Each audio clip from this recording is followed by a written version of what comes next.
So we often excuse the insanity of living a lower life by simply saying, well, I've really got no choice. I'm only human. But the reality is, Jesus came to redeem our humanity, and Jesus not only took away our sin, one of the things I don't like about Jesus is he took away my excuses. Because we're not just human anymore. We are now a people who've been well served by his love. And so when we live our lives low down, broken down in our own sadness, when we live our lives believing, well, I've got no choice, it's just the way I am, what we're doing is excusing the insanity of sin in our lives and insanity that Jesus came to end. You see, Jesus made a choice to serve humanity. And he served humanity so well, he completely saves us from living a broken down version of what God imagined us to be. Believing Jesus serves us well always leads us to serve others well. And the more that we believe Jesus served us well, the more we are joyful about it, the more we see the beauty in what Jesus did, the more we'll live the beauty in how we serve other people. In a God-blind world, our service is a revelation of Jesus. It's a difference between others living hell or seeing heaven in us. And so, Jesus said, but among you it will be quite different. When he came down to planet Earth, he did not come to create an institution. He didn't come to create a formal church that would meet in a something called a building and be something branded with a denominational name that would deserve our loyalty. Jesus came to bring the kingdom of God because he is the King of Kings. And he brought this invisible kingdom into the world so that you and I could experience the redemption of his salvation. His service to us has changed everything, or it's changed nothing. And so among you it will be quite different. I've come to create a community of people who've let me serve them, who've let me into their deepest pain and allowed me to be present with them and give them hope. I've come into the hearts of people who are hopeless, and I have reignited their lives and given them a vision of what's possible in the future. I have come into the hearts of people who have been so wounded that they did not think they could get up and breathe another day. But I am the healer, and I have healed them. And serving them, I'm sending you in the same way the Father sent me. And this new community is a community of servanthood. Whoever wants to be a leader among you must be your servant. Whoever wants to be first among you must become your slave. For even the Son of Man did not come to be served, but to serve others and to give his life as a ransom for many. Jesus changed the model of leadership. Prior to Jesus, humility was never ever a virtue in any of recorded human history. Not really. Post-Jesus, we recognize no leader can be great who is not a servant. No leader can be great who does not put the interests of others above themselves. Jesus, King of Kings, Lord of Lords, did not come to planet Earth to own us. He came to serve us. So, here's the deal. Guys, saved people, but resentful people don't. They can't. You see, resenting God kills serving God. And one of the reasons why so many of us are not free in our service is that we are bound in our resentment of God. I want to be very careful here and paint a real world scenario of what I believe a relationship with Father looks like. I'm not saying you can't be angry at God. He can handle it. I'm not saying that you can't be confused. You can. I'm not saying that there can't be things in your life you don't like and don't understand. There are, and I don't. I'm not saying that you're going to live a life where you're not hurt. But here's the difference between all of that and resentment. You can be angry and not turn away. You can be hurt and not turn away. You can be in pain and not turn away. But resentment is the turn. Resentment is that fork in the road where our anger is now malignant. And no longer are we willing to take it to God. But now in our anger, we're going to turn our backs on God. Resentment is that place in life where you're confused, but no longer willing to believe that the good of God has an answer beyond what you can see. And so if life doesn't make sense in this moment, that's okay. Because there's something set before me that will lead me through the fog and the maze and the hurt. But resentment says, I don't like this. I don't understand. I want nothing to do with you. In the Old Testament, really there was kind of one sin that was really bigger than all the rest, and that was when a human being would turn their face away from the panim of God. And in the Scriptures, there's several things that convince me of the holiness of the Scriptures. And that is that if I were writing this as a human being, I would not include some of the portions in Scriptures that are in here. I would not have included, like my hero David, and the Bathsheba thing. We'd have kind of glossed over that, David, in some of his struggles, Jesus on the cross. No, my hero is just going to kind of soar through it. But in the Old Testament, and Job is the biggest portrait of this, there is this invitation and even reward for honest struggle with God. And in Job chapter 1, God says to Satan, look at my servant Job. There's no one like him who serves me. And in verse 11, Satan says, well, does he serve you for nothing? He serves you because you protect him, but take away everything he has and he will curse you, turn away from you. And so God allows Job to be tested. And all through the book of Job, Job is crying out to God. He's expressing his pain. So much so that his own wife says to this, hey, Job, just curse God and die. Wow, honey. We need to talk. Turn away from God. Don't make God your hope. But Job refuses. And through all the book of Job, Job relentlessly struggles with God. He will not turn his face away from God. And at the end, his three friends who sat alongside and judged him and said, there's something wrong with you, or this wouldn't be happening. There's sin in your life, or you wouldn't be suffering like this. And Job says, no, my issue is with God. And in the end of the story, Job says, I did speak things that I didn't understand, but God honors him and has him intercede for the three. The point is that Job never turned away. Resenting God kills serving him.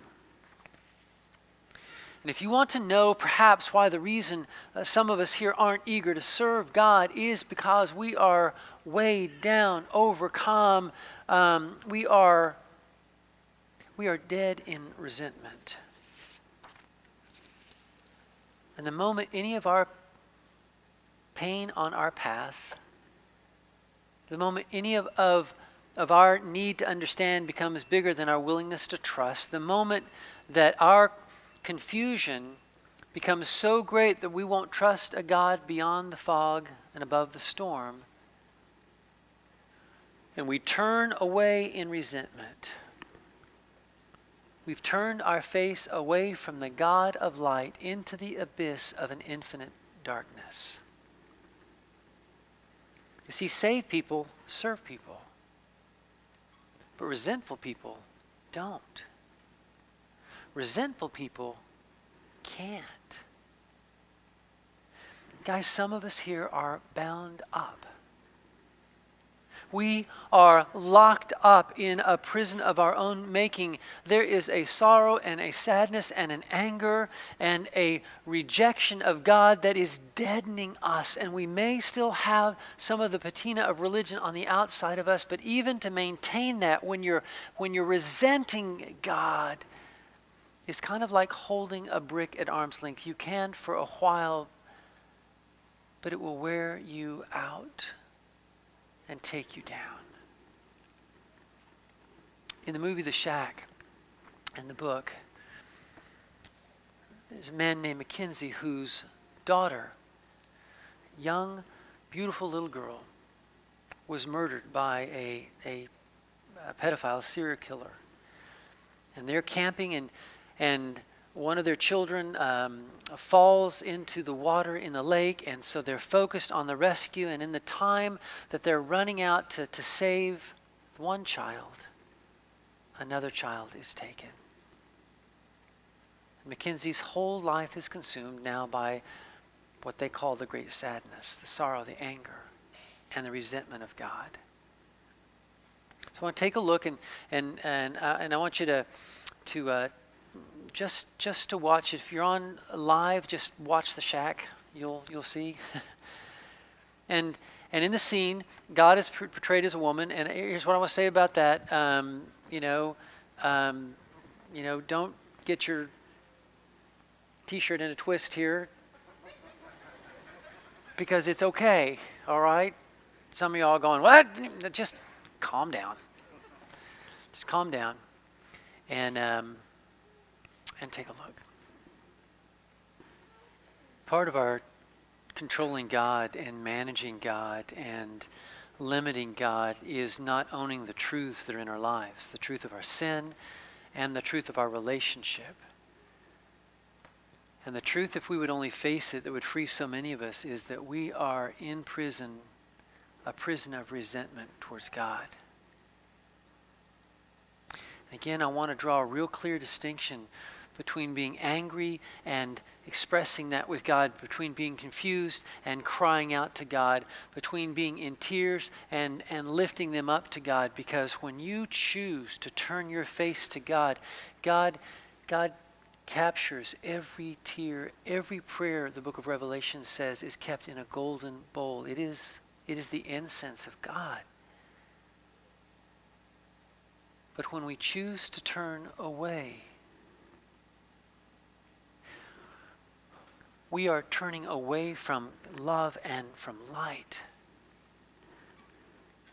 In Hebrews chapter 12, the scripture says, therefore, since we are surrounded by such a huge crowd of witnesses, this community that Jesus successfully came to bring into a broken planet, this community of people who would be selfless and not selfish, this community of people who would live love even when it cost greatly. This community surrounds each and every one of you who feels alone and abandoned. You are not. There is a heavenly crowd. You are in the center stadium. You are on the field, and they are cheering you on. And if you just listen enough, you can hear their voices.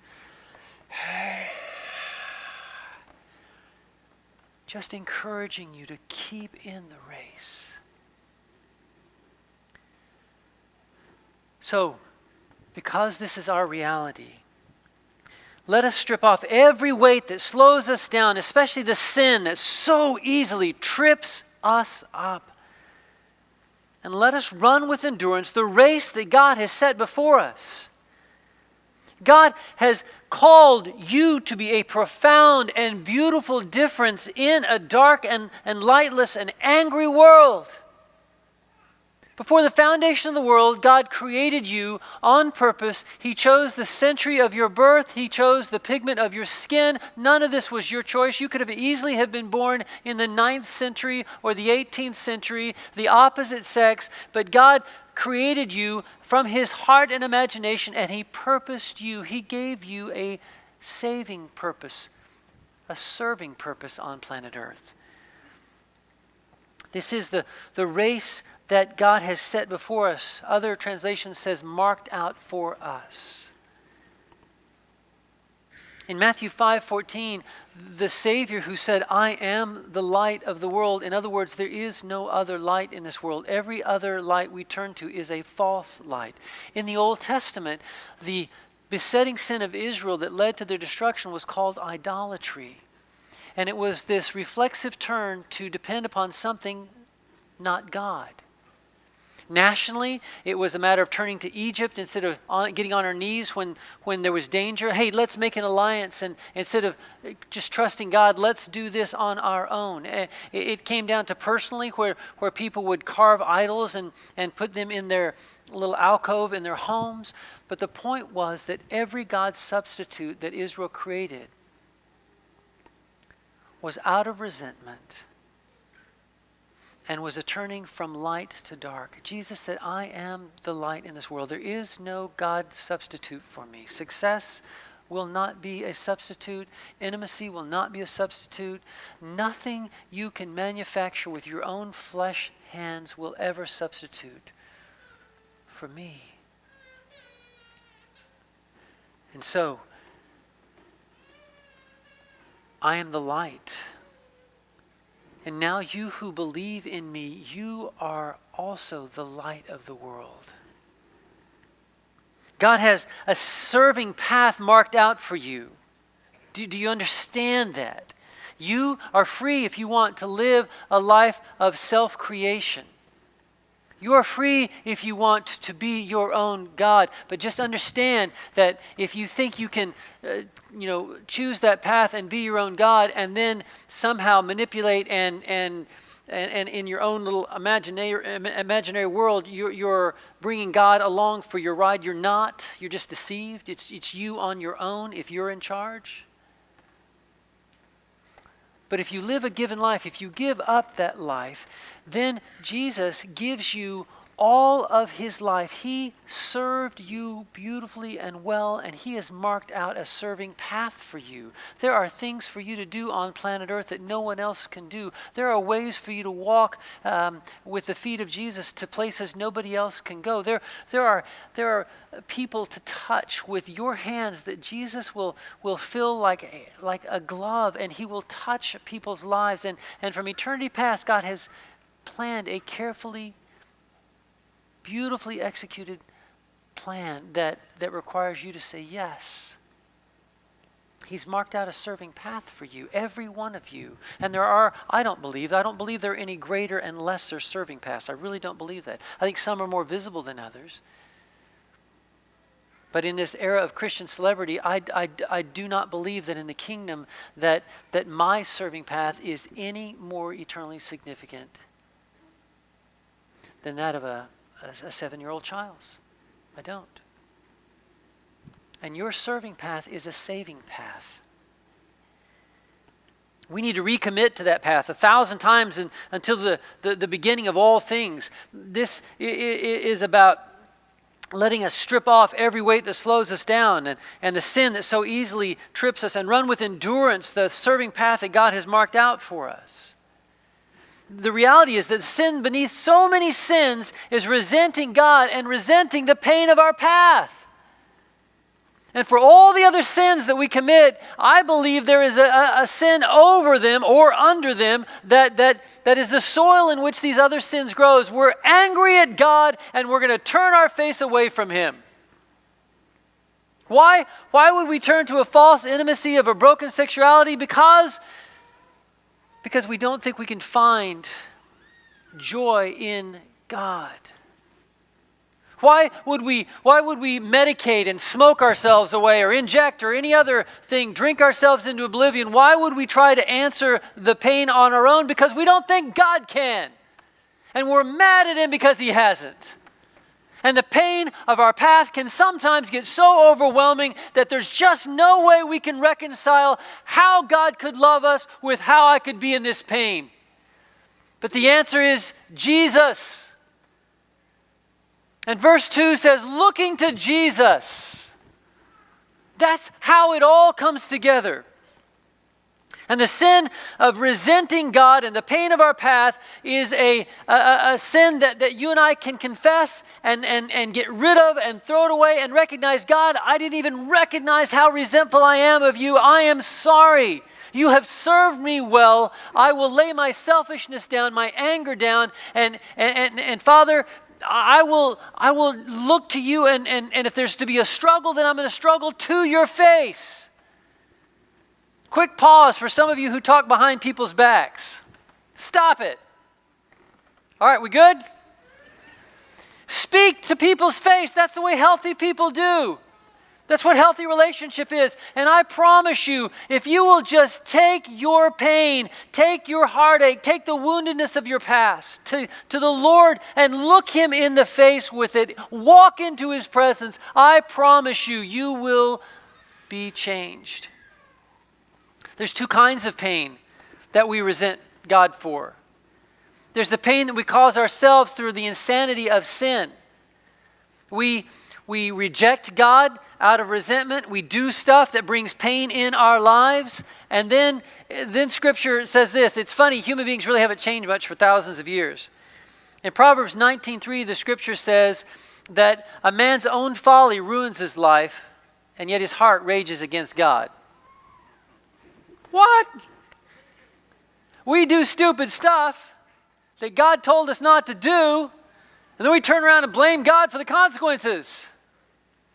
That's crazy. That's Satan.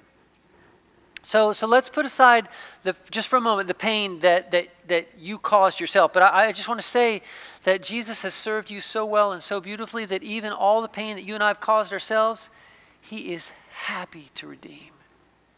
And all of that sin and all of the depths of our own arrogance, Jesus is happy to serve us on the cross and to redeem all of that brokenness.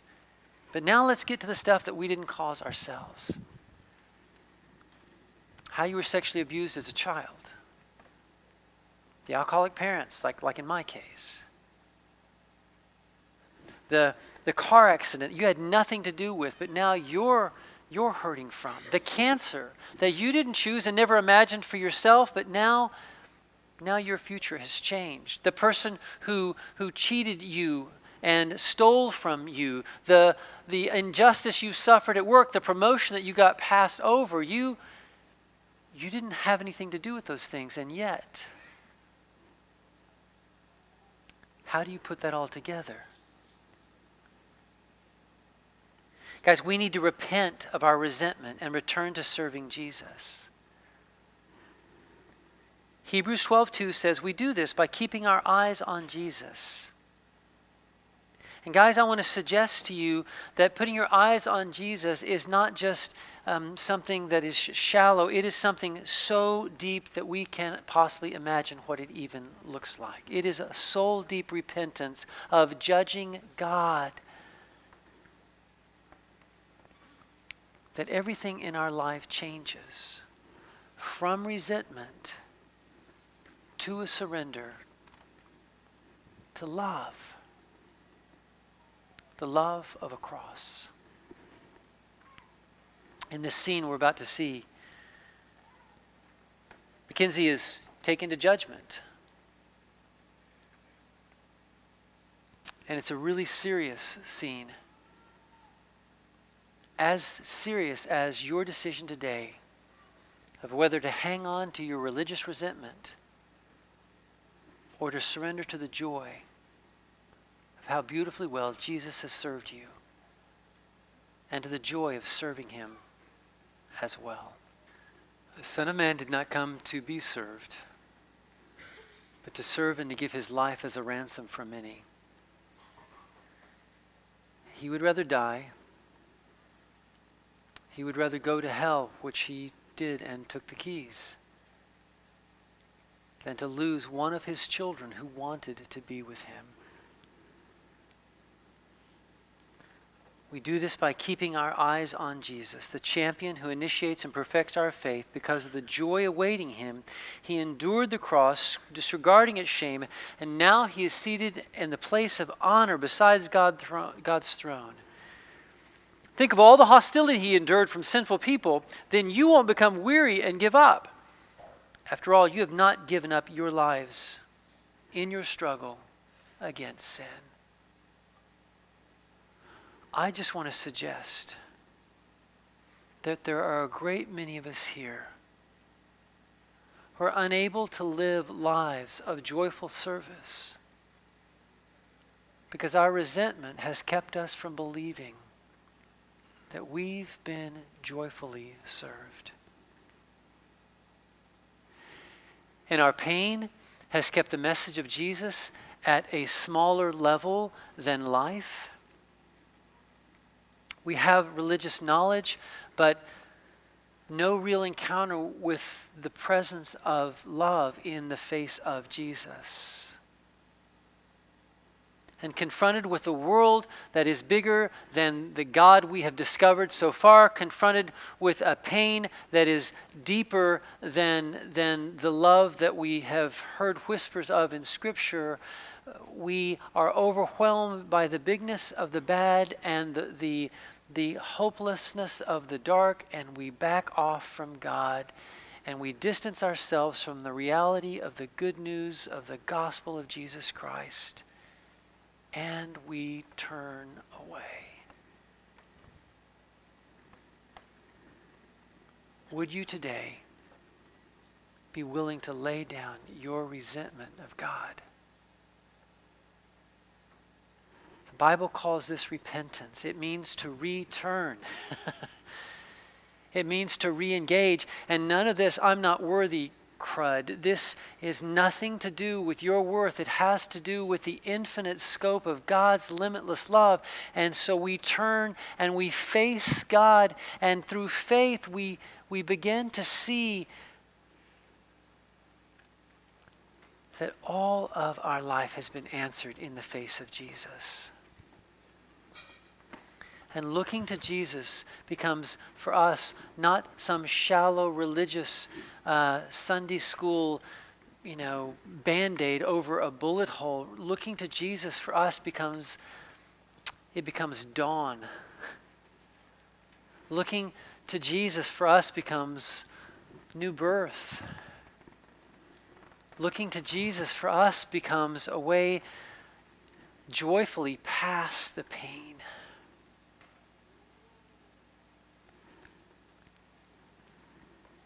Would you today be willing to give up your resentment? I'm just going to ask you if you'd return to serving Jesus, that in just a moment you would go to God and tell him, own the distance, own the truth of the fact that you have in fact turned away, and return. Because if you'll look to Jesus, you'll find the love and joy and peace of the presence of God himself in the midst of all the hard. If you've never received Jesus as your Lord and Savior, if you've never really, in a way that's beyond self-controlled religion, if you've never really just believed in Jesus, then you can do that so simply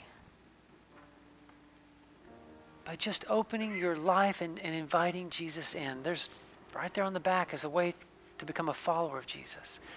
I'm just going to ask you to bow your head.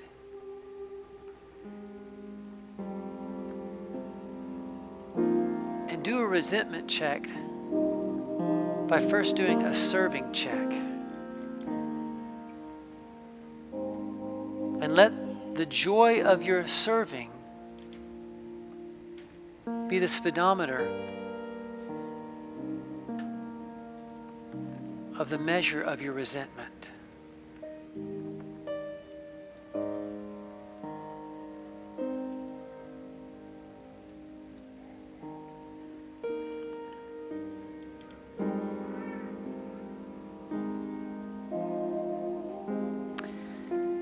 And if this prayer expresses the desire of your heart and you want a new beginning,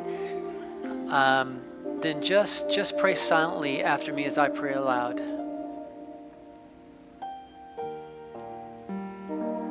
Dear Father, in Jesus' name,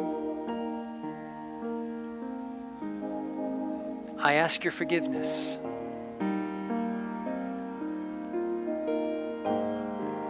For doubting your love, for doubting your good, for turning away from you. I choose now to return to love and to serve in joy.